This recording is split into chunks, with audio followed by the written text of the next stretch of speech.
Raperda penyelenggaraan transportasi disahkan melalui rapat paripurna DPRD Banjarmasin pada pembukaan rapat paripurna Dewan tahun 2025 jelang tengah hari Kamis 2 Januari 2025. Perda ini nantinya menjadi aturan induk penyelenggaraan transportasi di Banjarmasin untuk mengintegrasikan moda transportasi darat wan sungai di Banjarmasin. Raperda penyelenggara transportasi disahkan melalui rapat paripurna DPRD Banjarmasin pada pembukaan rapat paripurna Dewan tahun 2025 jelang tengah hari Kamis 2 Januari 2025. Pengesahan dari Raperda menjadi Perda penyelenggara transportasi ditandatangani Ketua DPRD Banjarmasin Rikpal Paruri, Wakil Ketua DPRD Banjarmasin Hari Wijaya, Matari Wan Muhammad Isnaini, serta Wali Kota Banjarmasin Ibnu Sina, dengan disaksikan anggota DPRD Banjarmasin, Wakil Wali Kota Banjarmasin Arifin Nur, serta Sekda Banjarmasin Ihsan Budiman, Wan Kepala SKPD di lingkup pemerintah Kota Banjarmasin.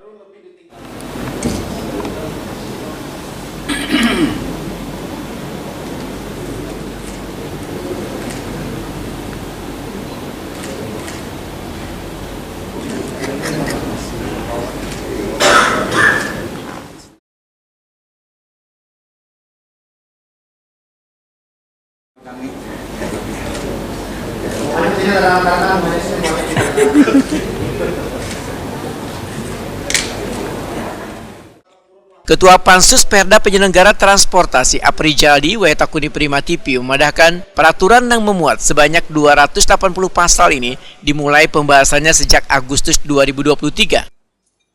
Anggota Komisi 3 DPRD Banjarmasin ini menyatakan Perda ini nantinya menjadi aturan induk penyelenggaraan transportasi di Banjarmasin.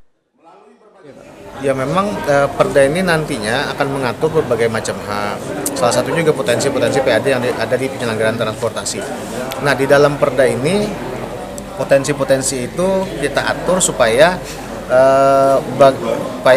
kondisi penyelenggaraan transportasi yang dari Kota Banjarmasin ini bukan cuman sekedar dilaksanakan saja, tapi juga berpotensi untuk bisa meningkatkan PAD dari pemerintah daerahnya. Karena dengan PAD itulah kita berharap Dinas Perhubungan dalam penyelenggara Perda ini juga bisa memiliki kemampuan untuk berinovasi dengan PAD yang nantinya mereka hasilkan, kan seperti itu. Wali Kota Banjarmasin Ibnu Sina menyatakan penetapan Perda penyelenggaraan transportasi adalah hasil kerja keras bersama sejak 2018 untuk mengintegrasikan moda transportasi darat wan sungai di Banjarmasin. Ibnu Sina berharap warga bisa menikmati layanan transportasi publik yang berkualitas wan secara perlahan mengurangi ketergantungan pada kendaraan pribadi.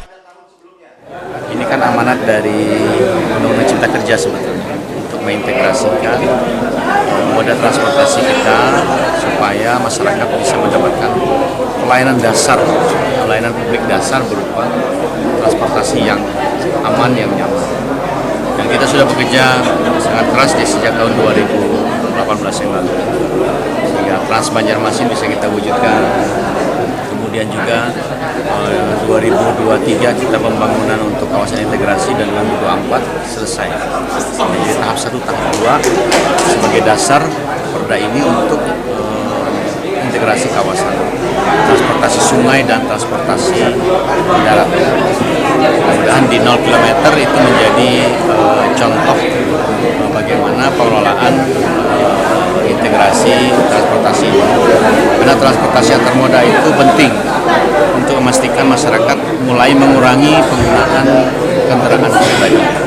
Karena kota kita semakin padat, kota kita semakin maju, otomatis transportasi yang nyaman, yang handal, yang bisa melayani warga itu sangat penting.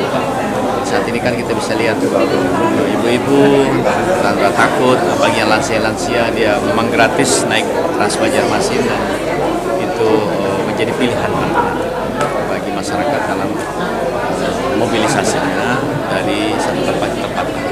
Saya kira itu harus. Terbitnya Perda penyelenggaraan transportasi, ujar Ibnu Sina, merupakan komitmen pemerintah bersama DPRD Banjarmasin terhadap pembangunan transportasi yang berkelanjutan.